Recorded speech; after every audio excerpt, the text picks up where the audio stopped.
በነገራችሁ ላይ በልጆቻችን ላይ ኤሌክትሮኒክስ በጣም ትልቁን ወይም ከባዱን ኔጌቲቭ አሻራ የሚያሳርፈው እስከ 4 ዓመት እድሜ ያሉ ልጆች ላይ ነው። ምን እንደሆኑ 3 ሐሳቦችን አሳያችኋለሁ። ሰላም ጸምረ ነኝ በማይንድ ሞርኒንግ የልጆች የክህሎት አሰልጣኝ።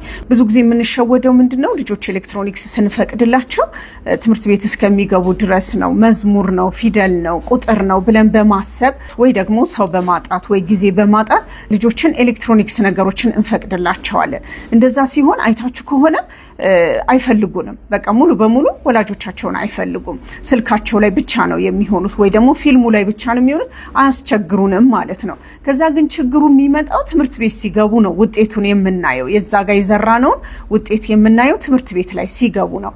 ምን እንደሆኑ 3 ነገሮችን ላሳያችሁ። የመጀመሪያው የነርቭ ስርዓታቸው ነው የሚነካው።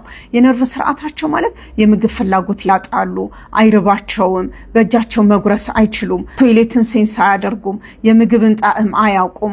እንዲህ አይነት ልጅ ገጥሞኛል። የ4 ዓመት ልጅ አካባቢ ነው ልጁ። ሽንቱን ሲሸና በራሱ ላይ አያውቅም። 2ም 3 ሁሉ ሊሸና ይችላልና ቤተሰቦቹ ራሱ ሌላ ችግር ነበር የመሰላቸው። ግን ኤሌክትሮኒክስ ነገሮች ውስጥ በጣም በመጠመድ የሚመጣ ነው። ከዛ ልጆቹ በጣም እዛው ስለሚጠመዱ እኛ ደግሞ ማጉረስ እንጀምራለን ስለማይበሉልን፣ እሺ ስለማይሉን ባጎረስናቸው መጠን ደግሞ እጃቸው ላይ ያለው የነርቭ ስርዓት እዚህ ጣቷቸው ላይ የሚገኘው የነርቭ ስርዓት ደግሞ አይሰለጥንም፣ አያድግም ወይም ደግሞ ዴቨሎፕ አያደርግም ማለት ነው። ከዛ ምንድነው ተጽዕኖ የሚሆነው? ትምህርት ቤት ሲገቡ ኬጂ ላይ ሲገቡ መጻፍ የማይችሉ ልጆች ይሆናሉ። እስክሪፕቶ መያዝ የማይችሉ ልጆች ይሆናሉ። ኢቭን ራሱ 8 9 ዓመት ራሱ ሆናቸው ይሄንን ቼክ አድርጉልኝ። በእጃቸው ያልበሉ ልጆች እያጎረስናቸው ብዙ ጊዜ ያደጉ ልጆች ሲሆኑ አንደኛ የጫማ ክራቸውን ማሰር ይቸገራሉ፣ የሸሚዛቸውን ቁልፍ መቆለፍ ይቸገራሉ። ከዛ ደግሞ የእጅ ጽሁፋቸው አያምርም ወይ ደግሞ ቶሎ አይጨርሱም ጽፈው። እነዚህ 3ቱ ጣታቸው ላይ ከሚገኘው ከነርቭ ስርዓት ጋር የተገናኘ ስለሆነ ነው። ስለዚህ የሚከተላቸው ተጽዕኖ ይሆንብናል።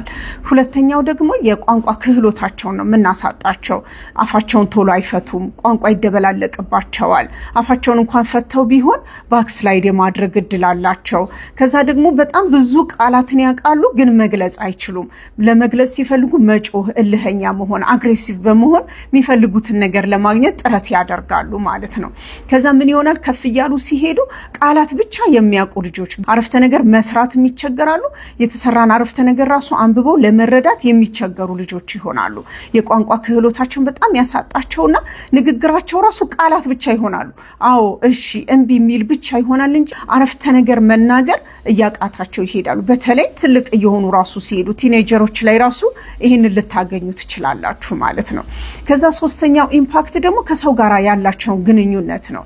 አንድ ጊዜ ስልክ ላይ ከሆኑ ሰው አይፈልጉም። ስለዚህ ሰው ሴንስ አያደርጉም። ብትመጡ ብትወጡ ብትገቡ የሚለውን ራሱ አዲስ ሰው መጣ ሄደ የሚለውን ራሱ ስሜት አይሰጣቸውም። ከዛ ደግሞ መጫወት አይችሉም። ጓደኛ ማፍራት ይቸገራሉ። ከእውነታው ዓለም ይወጣሉ። ከዛ አይን እያዩ ይሄ አይ ኮንታክት አይኖራቸውም። አይን እያዩ ማውራት ይቸገራሉ። ከፍ እያሉም ሲሄዱ ሰውን የማይፈልጉ ልጆች፣ ብቻቸውን መሆን የሚመርጡ ልጆች፣ ኤሌክትሮኒክስ ብቻ የሚመርጡ ልጆች፣ መጫወት የማይፈልጉ ልጆች ይሆናሉ። ከእውነታው ዓለም ራሱ በጣም የወጡ ልጆች ይሆናሉ። አንድ ጊዜ ስልጠና ስንሰጥ የ8 የ9 ዓመት ልጅ ሆኖ ነው ቢሮአችን የመጣ። ግን ትምህርት ቤት እስከሚገባ እስከ 4 ዓመት እድሜው ድረስ በጣም ያየው ፊልም የእንስሳትን ፊልም ነበረ። ከዛ ሲጫወት እንደ እንስሳ ነው የሚዘለው። ለሱ ጨዋታ ማለት እንደ እንስሳ መዝለል ነው። ኳስ ሲመታ ወዴት እንደሚመታው ራሱ አያውቅም። እጅ ጽሁፉ የሆነ ክብ የሆነ ትልልቅ አርጎ ነው የሚጽፈው። ከዛ ምንድነው ስንለው በቃ እንስሳት ናቸው ነው የሚለው። ጽሁፎቹን ራሱ ወደ እንስሳት ቀይሯቸዋል በሱ ትርጉም ማለት ነው። ቦርድ ላይ ስዕል ሳሉልን ስትሉት የሆነ የሚገርም ነገር ይስልና እንስሳ ነው ይላቸዋል። ምንድነው የሚያስደስት ስትሉት እንስሳ ነው የሚለው። ምን መሆን ነው የምትፈልጉ ስትሉት የእንስሳ ጠባቂ ወይ እንስሳዎችን አንበሳ ምናምን የሚያረባ ሰው ሊላችሁ ይችላልና ከእውነታው ዓለም በጣም ይወጣሉና ጓደኛ ለማፍራት ራሱ በጣም የሚቸገሩ ልጆች ይሆናሉ። አሁን እነዚህ 3ቱ ኢምፓክቶች ትልቅ እየሆኑ ከ10 ዓመት እድሜያቸው በኋላ ራሱ የሚከተላቸው ይሆናል። የቃላት አቅም አይኖራቸውም።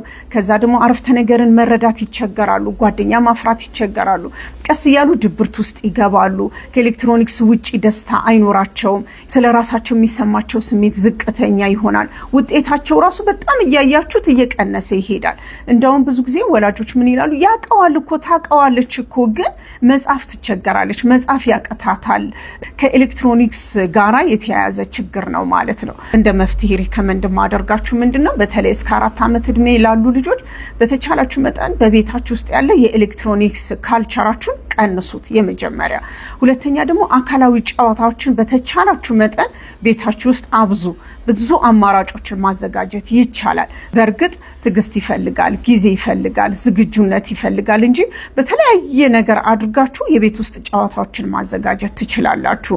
ከዛ ከእድሜ እኩዮቻቸው ጋር እየቀላቀላችኋቸው ጓደኝነትን፣ ስሜትን ምናምን የሚሉትን ሀሳቦች እንዲጋሩ ማድረግ ትችላላችሁ ማለት ነው። ይሄ በጣም ወሳኝ እድሜ ስለሆነ አመሰግናለሁ። ቻው።